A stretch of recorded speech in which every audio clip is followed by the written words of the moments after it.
I think that is everyone has now joined in. So welcome everyone to our very first session for our virtual O Week this year. It's really exciting to have you all joining us. My name is Molly and I'm the marketing manager here at Challenges Abroad, and I'm going to be taking us through the first session, which is all about volunteering and challenges abroad. So I'm just going to get straight into it. If you have any questions along the way, please feel free to pop a question into the chat or just unmute yourself and you can ask a question directly. All right. So in this session, we're going to be talking a little bit about challenges abroad, who we are, what we do, our charity, the Futuresense Foundation, and then we'll talk a little bit more about what you do when you volunteer with us and some of the processes, like how you sign up to one of our volunteer programs, what's the support process, how do we make sure that you guys know everything that you need to be doing, that you're feeling prepared and that you're supported throughout your volunteer journey. And then finally, we'll talk a little bit about why you should even be volunteering in the first place. Alrighty, so some of you may be new to Challenges Abroad, some of you might have been following us for a while on our socials, but we are a social enterprise, and that means that we have impact as the main driver driving what we do. So we want to make an impact twofold. One of them is growing a global community of people who care. So we want to be providing young people and students the opportunity to travel abroad, gain some amazing experience and become global citizens, but also use your own skills to make a difference in some of the marginalised communities around the world. And we really believe that together, if everyone's doing their little bit, that's how we can make the world a more equal place. But we also want to be supporting our communities around the world as well and having an impact there. So we work in 6 different communities around the world, in Cambodia, India, Tanzania, Thailand, Nepal and Peru. And each of these communities faces their own unique challenges, and our volunteers are able to make a really amazing impact alongside our charity, the Futuresense Foundation. And one of the main pillars for us here at Challenges Abroad is making sure that all of our programs are ethical, and we're 100% committed to ensuring that we have ethical and sustainable volunteer programs. So making an ethical program involves a few different areas. One of them is long-term programs. So we want to make sure that even though we might have our volunteers only coming along for a 2 or 3 week program, that you're actually able to make a long-term difference, and that you're only there for a couple of weeks, but the work that you do is going to be carried on by the volunteers that come after you and make a real long-term impact in the community. We also focus on building local capacity. So ideally, we want our communities to be able to develop and to continue to sustain this development themselves without our help. And so what that means is that we're working with children and students and parents and other professionals and building their capacity and sharing knowledge and teaching them different skills that we have so that they can continue the work without us. And then we're making sure that all of our programs are culturally sensitive, that the local community itself is really involved in the work that we're doing, and that everything is mutually beneficial. So yes, it's having an impact on our volunteers, this amazing experience, but it's also having an impact on the community themselves. And the way that we do this is through our charity, the Futuresense Foundation. So every single one of our volunteers, when they go on a Challenges Abroad program, is volunteering with the Futuresense. And Futuresense has a team in each of our countries worldwide, and they're working there year round. So it's usually a mixture of expats who have master's degrees in community development, as well as local community members who've joined our Futuresense Foundation team to make sure that we're putting our programs in a way that is culturally acceptable and that we're really able to build those connections with the community over time and really make sure that what we're doing is what they want and that they are really involved in that process. And what we do with our programs is we align them to the United Nations Sustainable Development Goals. So these are 17 goals aimed at transforming the world and basically creating an equal world in which we don't see things like poverty or hunger. Everyone has access to quality education, there's gender equality, and we work primarily on the top row of those goals, but also looking at things like number 10, reducing inequalities, number 15, life on land, 13, climate action, and of course partnerships for the goals, and making sure that we're working in partnership with governments, communities and other organisations to do our part.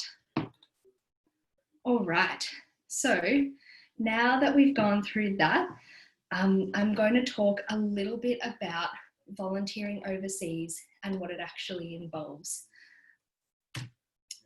And don't forget, if you've got any questions along the way, just pop something into the chat. I'm happy to answer. So when you volunteer with us and with our charity, the Futuresense Foundation, you'll broadly be focusing on three main areas. So education, we're going to be looking at things like how can we improve quality education in our partner schools. A lot of the communities that we're working with are seeing things like huge dropout rates in secondary school. They're seeing things like overcrowding in classrooms, children being pulled out of school by their parents because they need to work and help the family earn a living.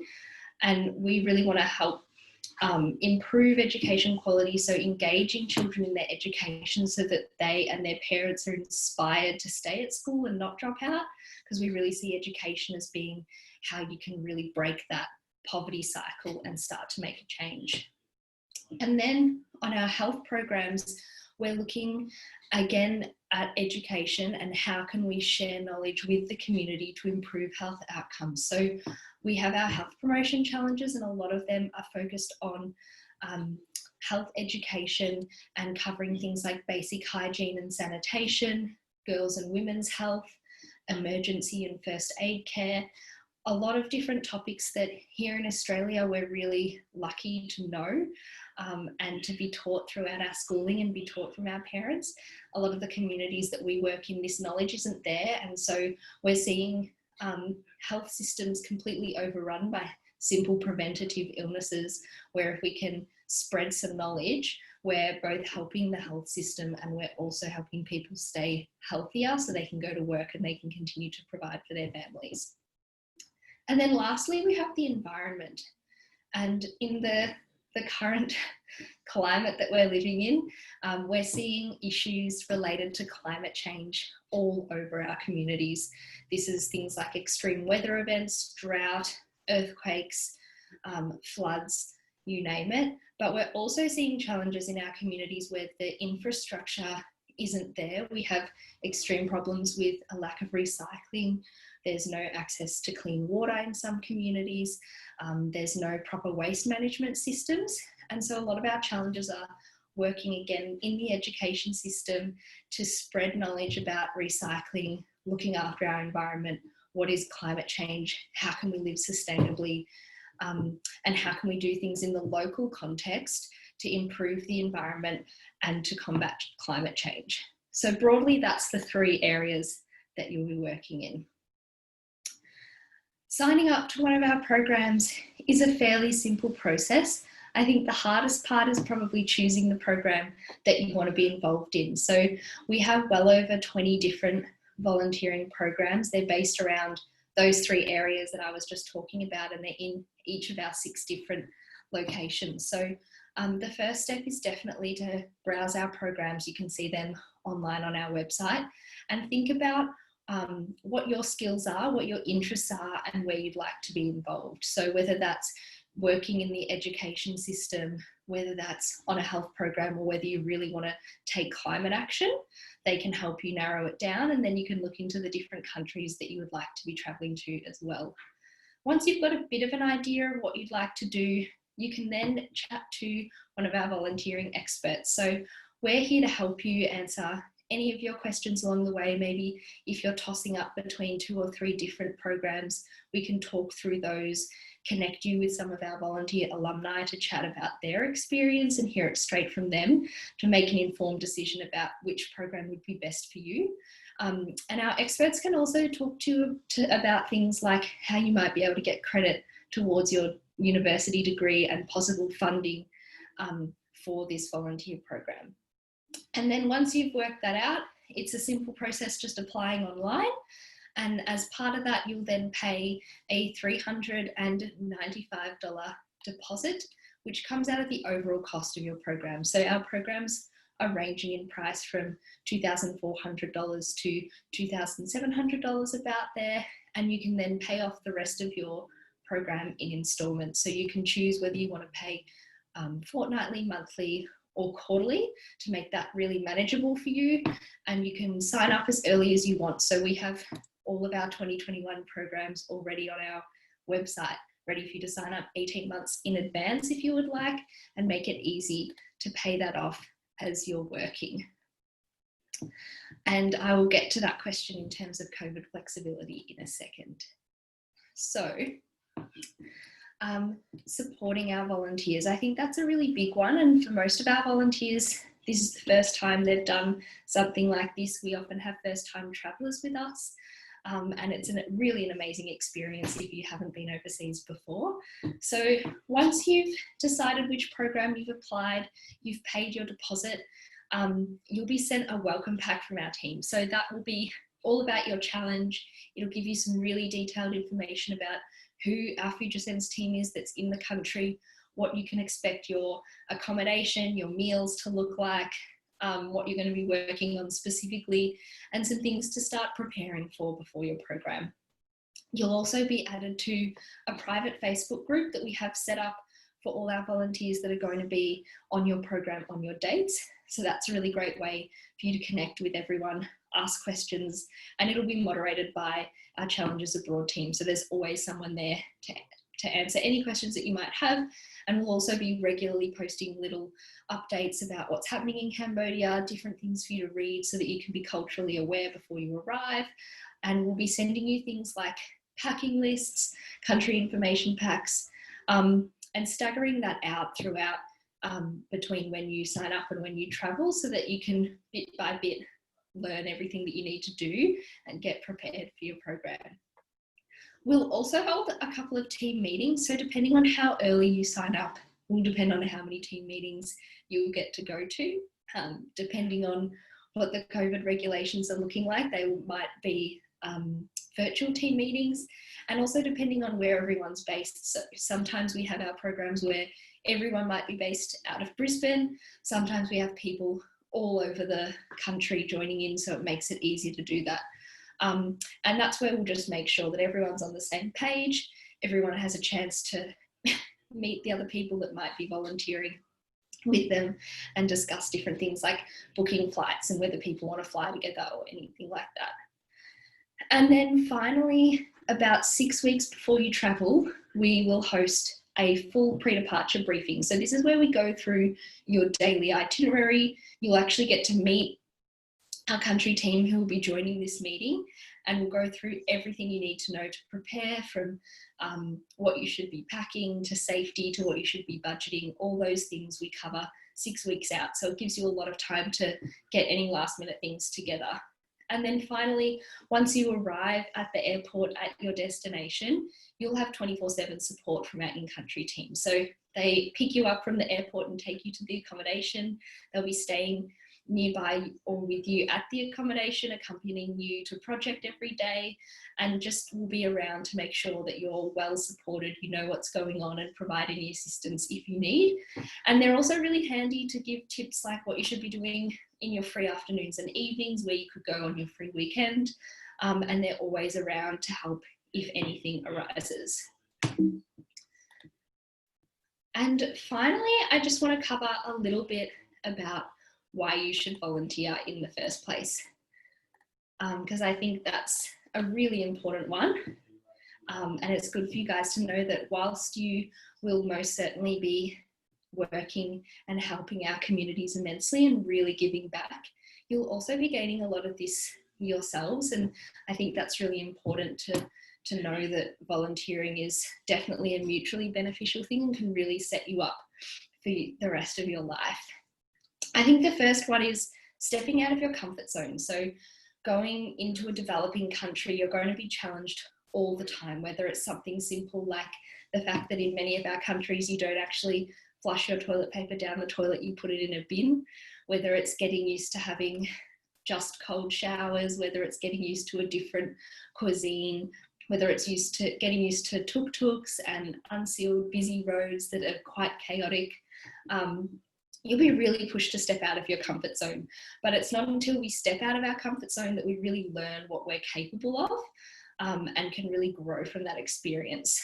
You'll also have your perspectives challenged. I think we're shown very specific images of poverty and some of the communities where we work with through the media. And I think going on one of these programs can really challenge how you view the world, and you can see things in more than just one dimension that you might have been expecting, and can really see some of the challenges that people are facing all around the world, but also the way that people value completely different things to what we value, and comparing them with home, and just sort of thinking about how culture's different, but also how they overlap. You'll also get to use your skills to make a difference. And that's a really big part. You'll be sharing knowledge, you'll be sharing skills, and you'll be really helping us achieve some of those sustainable development goals that I was talking about earlier.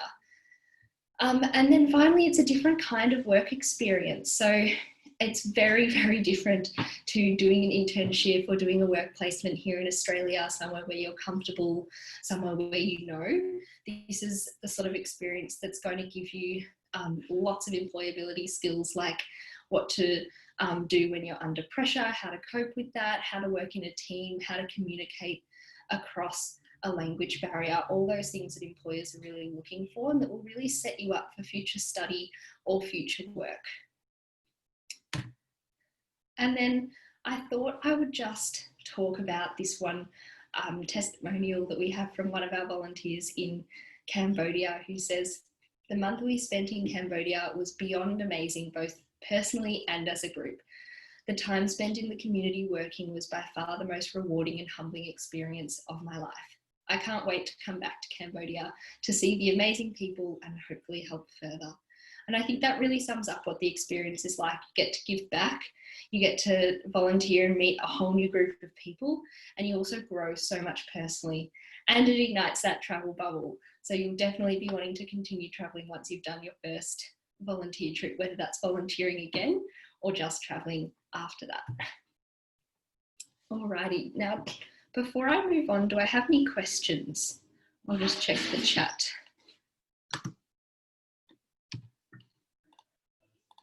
Nope. Okay. Alrighty, so COVID-19. I've had my test and luckily I don't have COVID, but I do have a bit of a cough, so thank you for bearing with me. We have been closely monitoring the situation both in Australia and in our communities overseas, and we've been really heartened to see in some of our communities that they're starting to come out the other side. Notably in Nepal, Cambodia and Thailand, we're starting to see really low numbers and restrictions easing. Obviously, we're not out of any uncertainty, but we're really, really confident that we're going to be able to start doing our programs from next year onwards.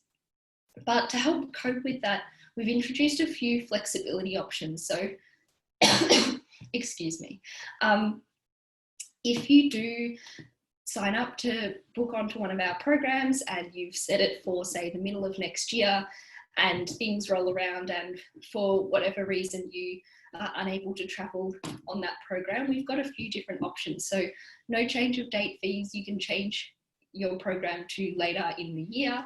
Maybe you want to change it to 2022. We're completely flexible about that.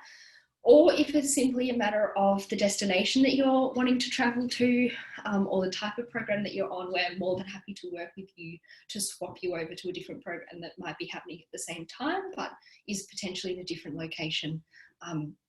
or has a different program focus. And then finally, we have our flexible payment plans. So like I was saying before, you have the option to pay in installments. And should you need to change your program dates or postpone it, the payment plan will extend along with it. So your due date for payment will extend with your new dates. And then all of our communities also have enhanced health measures. So we've really been looking at our accommodation. We're doing things like reducing the amount of volunteers who would be sharing rooms. We're doing things like enforcing mandatory hand washing before meals. This is something that we certainly suggest everyone does anyway, but is now going to be a mandatory thing, and we're going to have more regular and deeper cleaning happening at our accommodation and meal areas as well. All right.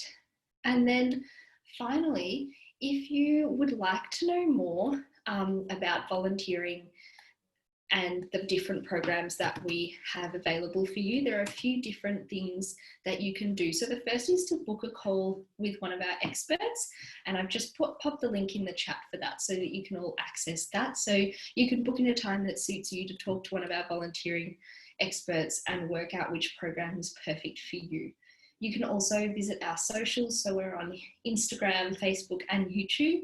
And if you want to see some more details about our programs, if you want to hear directly from our past volunteers, we've got some great videos talking about their experiences. Or if you've just got a quick question, you can send us an email, and you can of course always check out our website.